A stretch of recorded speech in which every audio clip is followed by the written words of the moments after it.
The last time we spoke, we looked at the workbench of our immediate environment and realized that we were working with dull tools in a workshop designed to keep us busy rather than productive. We found the first hack by sharpening our focus and clearing the clutter. But as soon as the bench was clean, a new problem bubbled up from the floorboards. You realized that even with sharp tools and a clear space, you didn't know what to build, or worse, you felt like you weren't allowed to build anything for yourself. This revealed the second trap, the hidden plumbing of your own mind. It is like a craftsman who cleans his shop but still waits for a master to tell him it is okay to start. We have cleared the surface, but now we have to look at the pipes beneath the floor. Imagine your financial life is not a series of choices you make every day, but a massive, underground reservoir. This reservoir holds every drop of wealth water you have ever earned or hope to earn. Above ground, you have a single tap. When you turn that tap, you expect a steady, powerful stream of opportunity and resources to flow out. But for most of us, when we turn the handle, we get a pathetic trickle or a burst of rusty, brown water that stains everything it touches. You blame the tap, you blame the drought, you blame the company that installed the sink. But the problem isn't the tap, it's the pressure setting on the reservoir deep underground. This is what we call your money blueprint. The system loves that you focus on the tap. It wants you to spend your whole life trying to polish the chrome or buying expensive new handles, never realizing that the pressure is being controlled by a valve you didn't even know existed.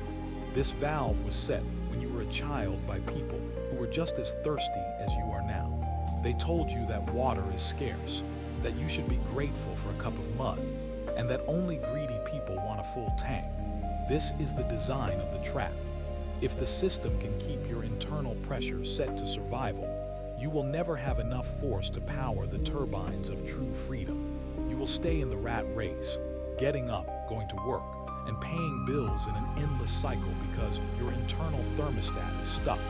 The truth is that money is just an idea, a medium of exchange that follows the laws of energy. In ancient Babylon, men like Bansir the chariot builder sat on their walls and wondered why they were as poor as the king's slaves despite working from dawn to dusk.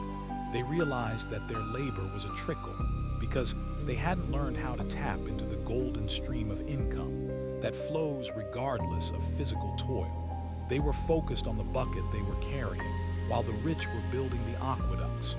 Your poor dad tells you to work for the bucket, to specialize, get a steady paycheck, and fear the drought. Your rich dad tells you to own the reservoir. This leads us to the hack for this level of the system. To change the water in your glass, you have to go into the basement and change the roots of the tree. You must perform subconscious plumbing.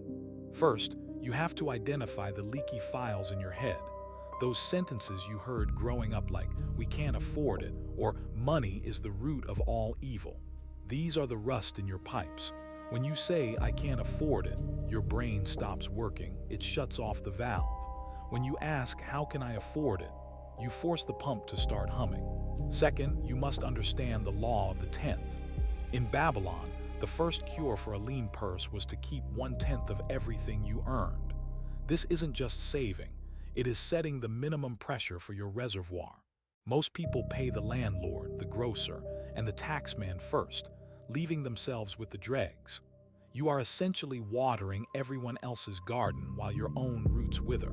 By paying yourself first, you are signaling to the system that you are the owner of your reservoir, not just a customer. Finally, you must realize that thoughts are things. The system operates on a search and validate logic. If your internal blueprint says, "I am a victim of the economy," your mind will scan the world and find every piece of news that proves you right.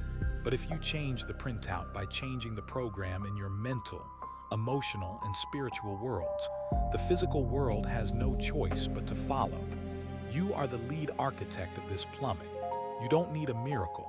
You need to understand the law of economics, which dictates that you must give value to receive wealth. Riches are not beyond your reach. They are just waiting for you to turn the valve and let the pressure build. As you sit in your cleared workshop tonight, listen to the silence. The clutter is gone, but the pipes are still groaning. You have the map to the basement now. You know how to find the valves. You are no longer just a man with a bucket. You are becoming the master of the flow. You have cleared the immediate surroundings and understood the inner pressure. But as the water begins to rise, you will notice that the walls of the reservoir itself are being watched by those who want to tax your every drop. You found the valve, but now you have to face the guards at the gate.